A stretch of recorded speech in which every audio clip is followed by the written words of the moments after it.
satunya Mas Jawa tadi ya Mas sejuk, kalau saya seger.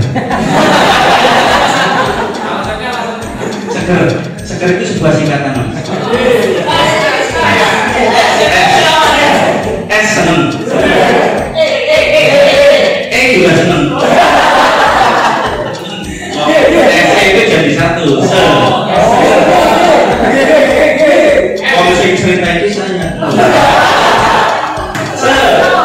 Senang, gerak, senang gerak. Jadi dengan bergerak kita sesuai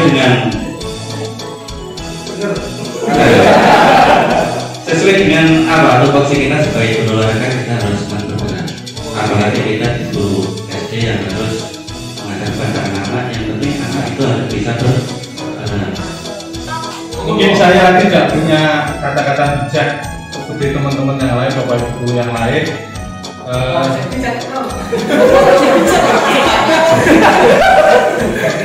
Saya hanya berpikir seperti apa yang ada di depan saya. Jika ada pensil, sebagaimana kita sebagai guru, pensil ini kan kalau sebelum digunakan harus diraut, harus dilanjutkan. Sebagaimana kita guru, agar kita bermanfaat, kita juga harus ingin bahasanya ingin seperti ini, mengikuti kegiatan seperti ini untuk meningkatkan kompetensi, dan harus rela meninggalkan mengorbankan keluarga kita. Sudah berisik Mas. Sebenarnya saya tidak memiliki filosofi ya. Semacam moto saja. Jadilah manusia yang bermanfaat bagi orang lain, karena mungkin barang siapa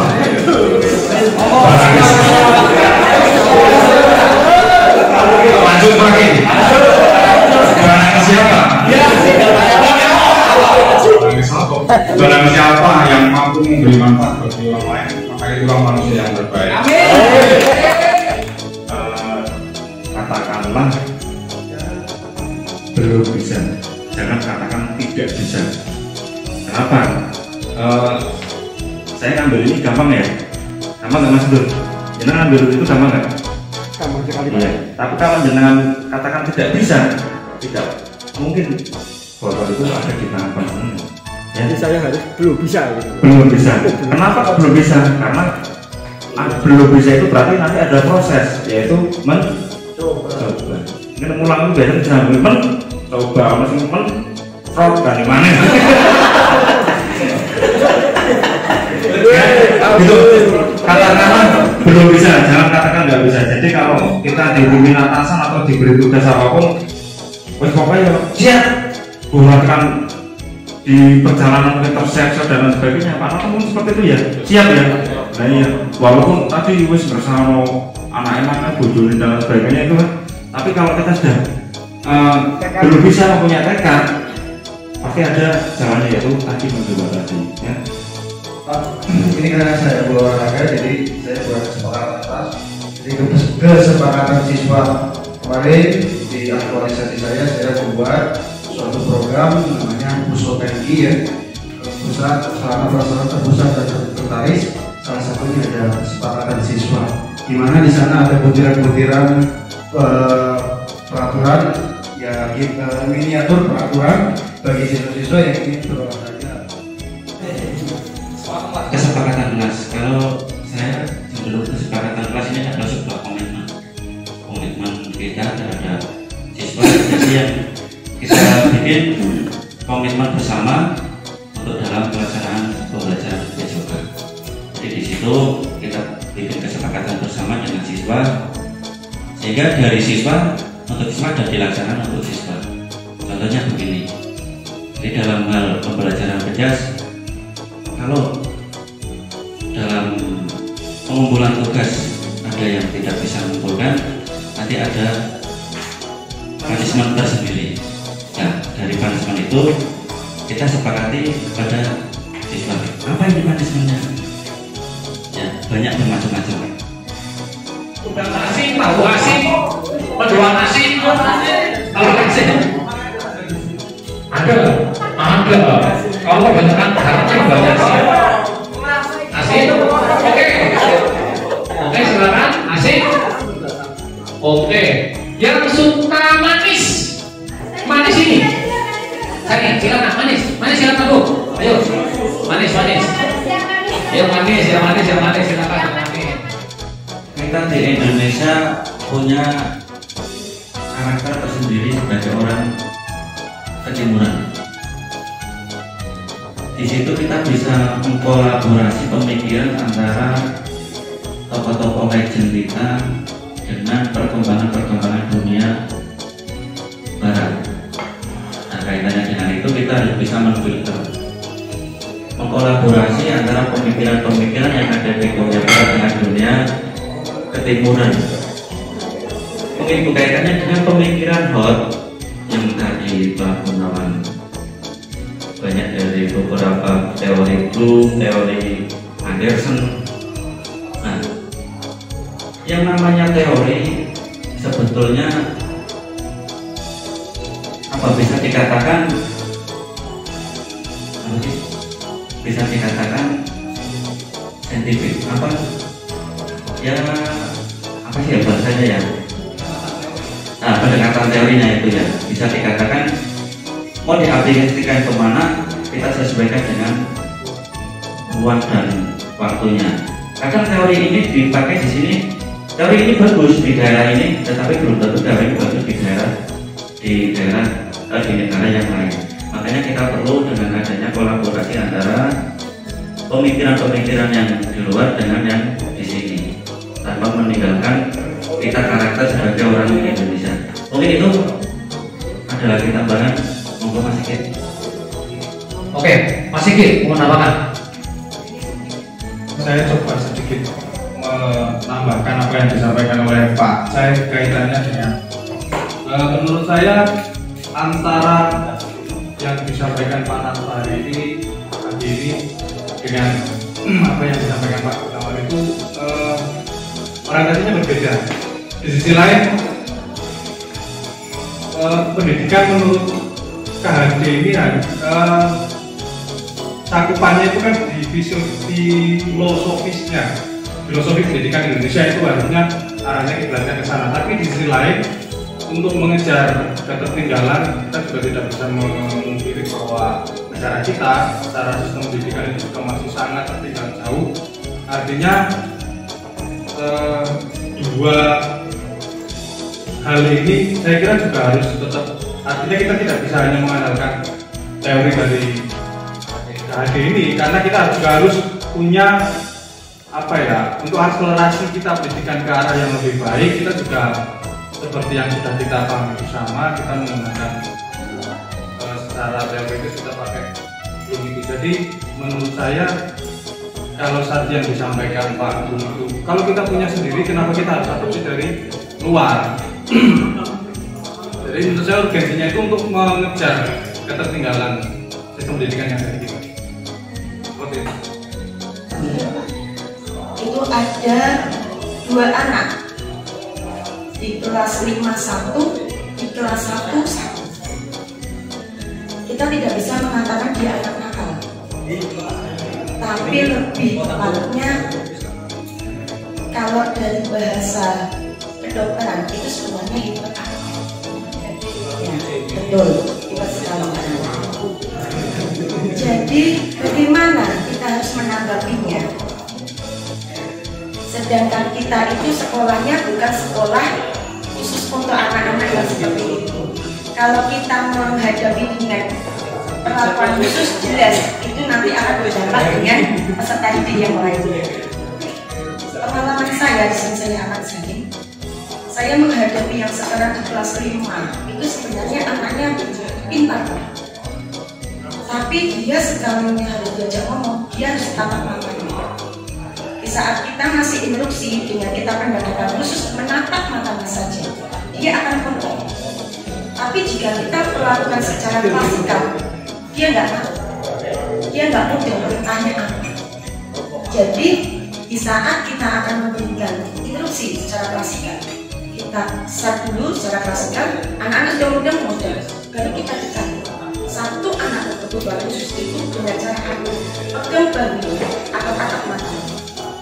Yes, itu pipi bapak, bahu yang sudah sini. Jadi kak, nanti di sebelum lari 5 kali. Paham? Ya Bu. Bagaimana cara menghadapi?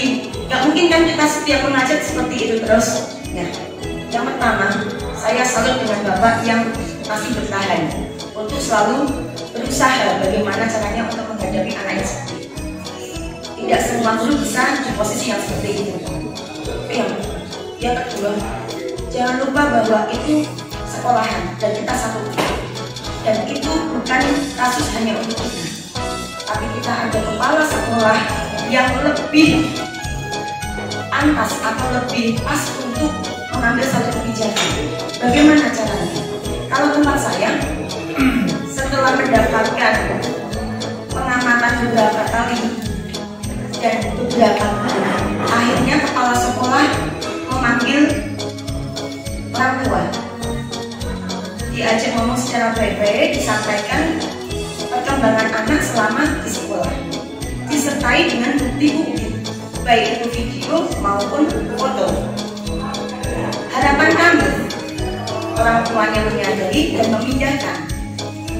Yang satu lolos Bapak, akhirnya diambil dan dimasukkan ke sekolah SLB. Kita ingat bukan? Tapi kita juga dihadapkan dengan orang tua yang tidak mau mengakui bahwa anaknya itu beda dengan yang lain. Apa yang harus kita lakukan? Tidak mungkin kita mengusir anaknya, apalagi kita sekolah negeri, tidak mungkin banget, betul? Akhirnya kita bimbing semampu kita. Nilainya bagaimana? Semampu anaknya dengan ditambah efek sosialnya. Anaknya tekun atau tidak, giat atau tidak, nakal atau tidak dengan temannya. Itu akhirnya menjadi nilai plus yang akan mengatakan anaknya sampai kontrak belajarnya selesai. Untuk permasalahan peserta didik berkebutuhan khusus, kita harus memang bisa mengenali hambatan apa yang ada pada peserta didik tersebut. Kalau di tempat kami kebetulan kan sekolah inklusif kan sudah dibentuk dinas, artinya mau tidak mau kita harus menyelenggarakan dan menerima peserta didik yang berkebutuhan khusus. Kalau di tempat kami itu ada yang mereka berkebutuhan khusus dengan hambatan slow learner atau lambat belajar Pak. Itu kita sementara waktu sementara ini lakukan pendekatan pada peserta didik itu. Yang pertama kita berikan motivasi, kemudian kita jangan pernah memberikan beban belajar seperti anak-anak yang lain Pak, karena kita harus menyadari kemampuan anak itu berbeda-beda. Kalau yang lainnya bisa berhitung sampai 10, anak itu jangan dipaksakan bisa berhitung sampai 10. Kalau teman-teman yang lain bisa membaca bacaan sampai 2-3 halaman, jangan paksakan anak itu untuk membaca sebanyak itu halaman cerita. Kita berikan beberapa kalimat atau paragraf, itu sudah satu kemajuan untuk mereka kalau mereka bisa menyelesaikan. Kemudian untuk tingkat kesulitan soal juga harus dibedakan antara mereka yang berkebutuhan khusus dengan mereka yang anak-anak pada umumnya. Dan jangan pernah membedakan, artinya jangan dipisahkan anak berkebutuhan khusus itu dengan anak-anak yang lain. Semuanya sama. Kita harus mensupport anak itu dengan memberikan pengertian kepada teman-temannya. Ayo dirangkul bareng-bareng. Jangan pernah ditinggalkan. Ada persyaratannya supaya bisa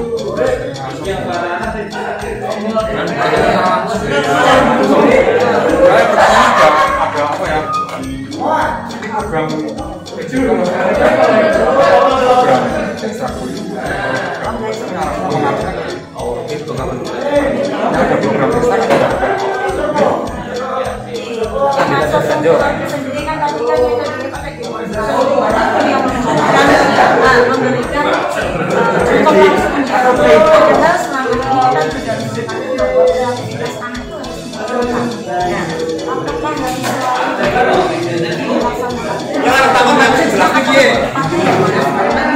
Kalau kita tadi banyak usia dari lokasi. Yes. Kalau anak bisa mengembang kreativitasnya Pak. Kalau misalkan dengan game motor itu kan mungkin anak terkesan hanya anak-anak kecil. Iya betul. Ada beberapa materi sendiri yang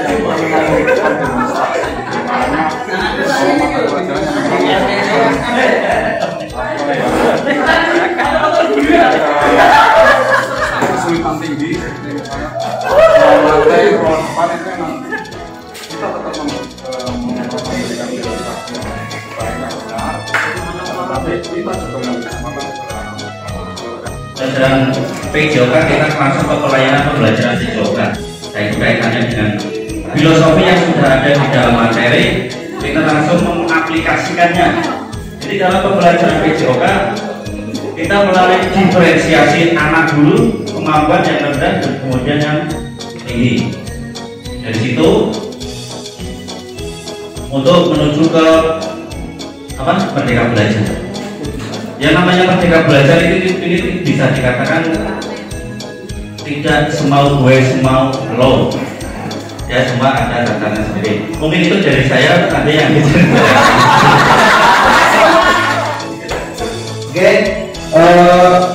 saya ingin bukan mengomentari, saya hanya ingin memberi kali komentar.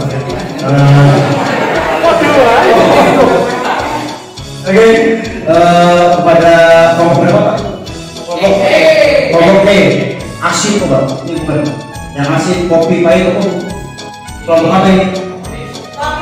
Kopi manis, mantesan orangnya manis-manis, apalagi yang pakai belajar putih orangnya manis. Coba. Oke, saya ingin mengomentari tentang hasil karya nyata kelompok E. Pembahasan guru penggerak itu sangat luar biasa dari segi penataannya. Namun saya kalau lihat gini, kalau yang namanya presentasi secara kertas seperti ini, harusnya kalau yang namanya suatu presentasi orang melihat saja sudah tahu oh ini pasti. Nah, yang saya lihat ini kok foto-foto wajahnya aja gitu loh.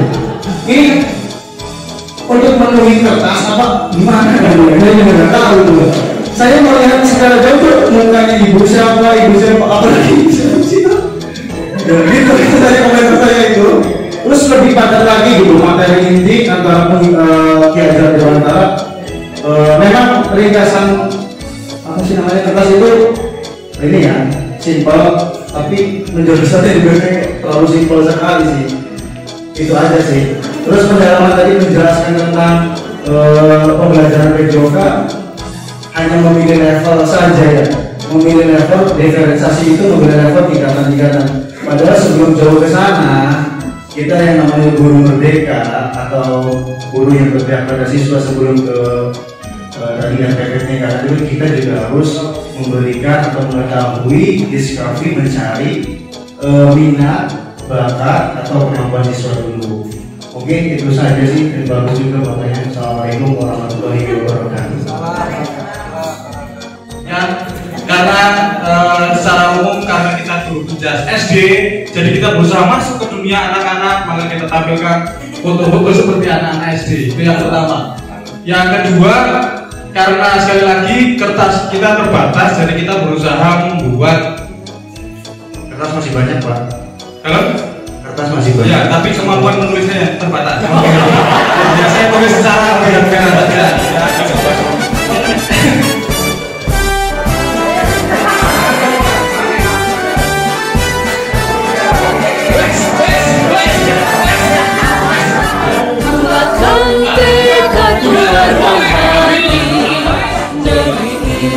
Teman-teman yang dari pasangan dulu. Bergerak Nyari tempat yang kira-kira berpasangan saja.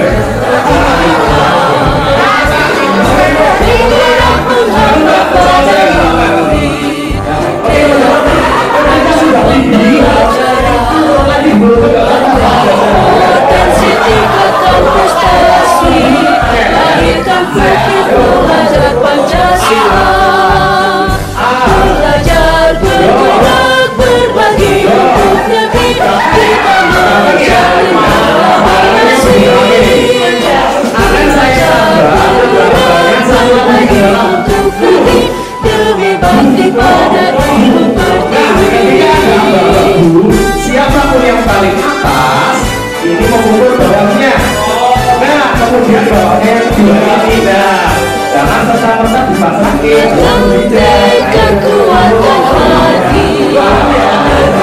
hati memanggil kawan, belajar bergerak berbagi untuk bagi, bergerak maju pendidikan, menggerak menghamba pada budi, kreatif rancang pembelajaran, hargai potensi tingkatkan prestasi, lahirkan bumi belajar Pancasila, belajar bergerak berbagi untuk negeri, kita menjalin kolaborasi, belajar bergerak berbagi untuk negeri, demi bakti pada Ibu Pertiwi, belajar bergerak berbagi untuk negeri, kita menjalin kolaborasi,